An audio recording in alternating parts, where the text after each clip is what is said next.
Salut à tous, on se retrouve aujourd'hui pour une nouvelle vidéo de déballage et de présentation. Alors je vais vous présenter la tablette de Google fabriquée par Asus, la Nexus 7. Donc voici, vous pouvez voir sur l'emballage un aperçu de la tablette en forme de 7. Il n'y a pas énormément d'informations sur l'emballage, mis à part quelques informations donc pensées pour Google Play, une tablette Android aboutie et Google à l'état pur, donc puisqu'il n'y a aucune surcouche. Là vous avez aussi le logo d'Asus, parce que la tablette est fabriquée par Asus. Voilà, je vais déjà enlever cette couverture en carton. Vous avez ici la boîte. On va ouvrir ça.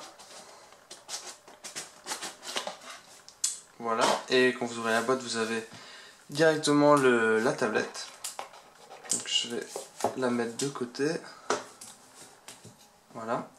Alors étant donné que la tablette est vendue à un prix assez bas, vous n'avez pas énormément d'accessoires. Alors vous avez quand même un adaptateur secteur, les notices pour la garantie et un guide de mise en route. Et bien sûr un câble USB, donc vers micro USB. Et c'est tout. Donc vous avez que ça, vous n'avez pas, je sais pas, d'autres accessoires fournis. Même s'il en existe sur, on aura bientôt disponible sur le Google Play Store. Donc voilà la tablette. On peut voir plein de films de protection que je vais déjà enlever.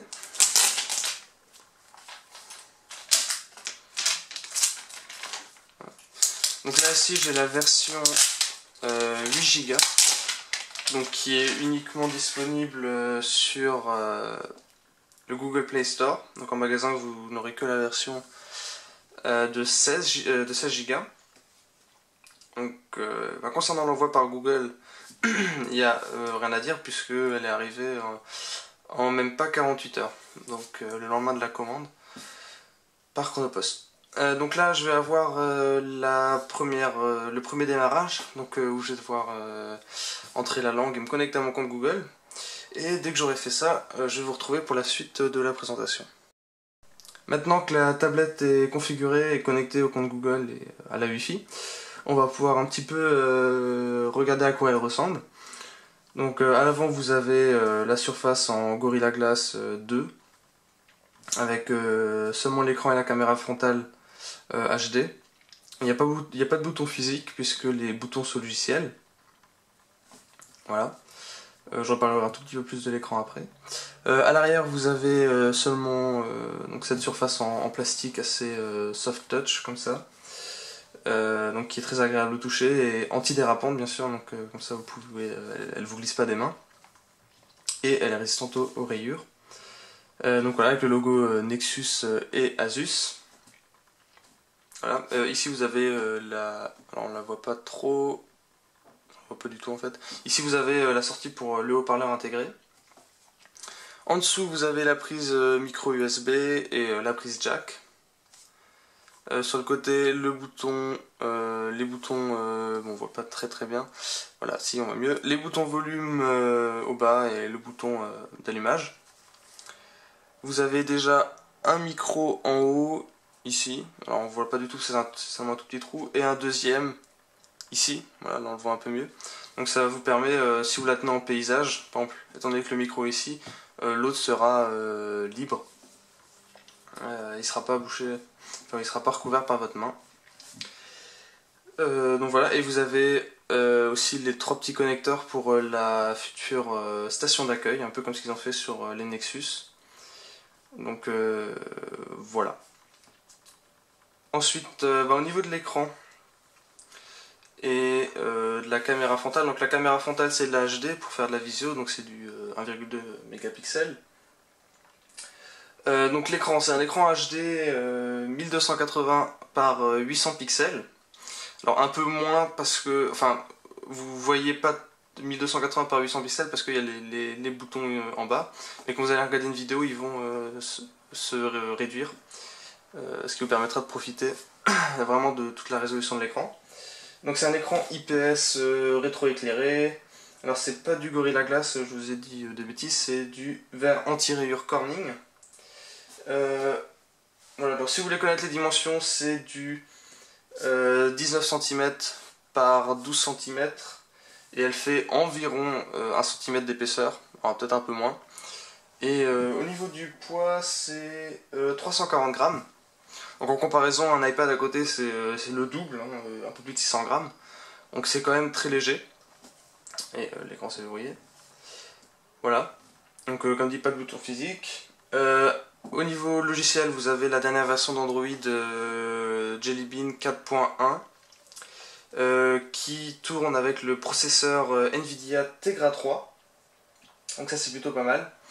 Pour une tablette à ce prix là, avoir du Tegra 3, donc vous aurez accès aux applications optimisées pour ce processeur. Donc il y a un magasin spécial pour ces applications.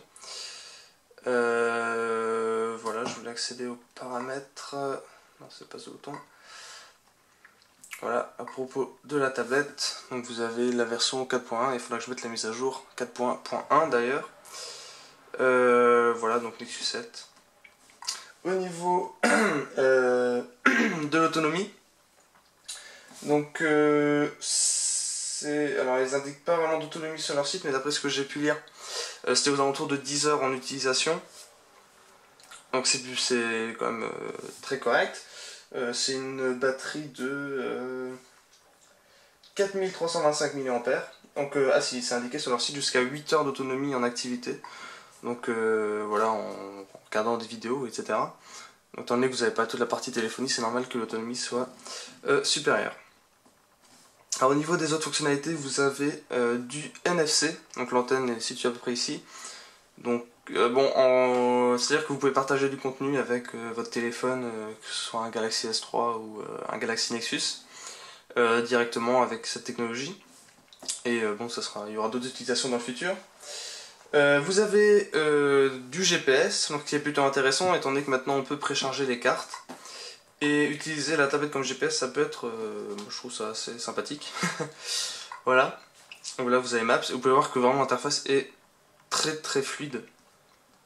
Avec le Tegra 3. Donc bien sûr l'accéléromètre, gyroscope, etc. Donc vous avez tout ça sur la tablette, donc tous vos usages habituels. Et voilà, donc Wi-Fi, évidemment du Wi-Fi BGN et de la Bluetooth, donc pour mettre, je sais pas moi, un casque Bluetooth ou ce que vous voulez. Donc vous pouvez surtout utiliser après Skype pour passer les appels ou faire de la visio. Et voilà. Et bien sûr, vous avez accès à la boutique de livres de Google. Donc voilà, ça peut faire une tablette vraiment pratique pour lecture de livres. Et je voulais juste vous montrer, pour finir, une vidéo. Qu'est-ce que je vais vous mettre comme vidéo ?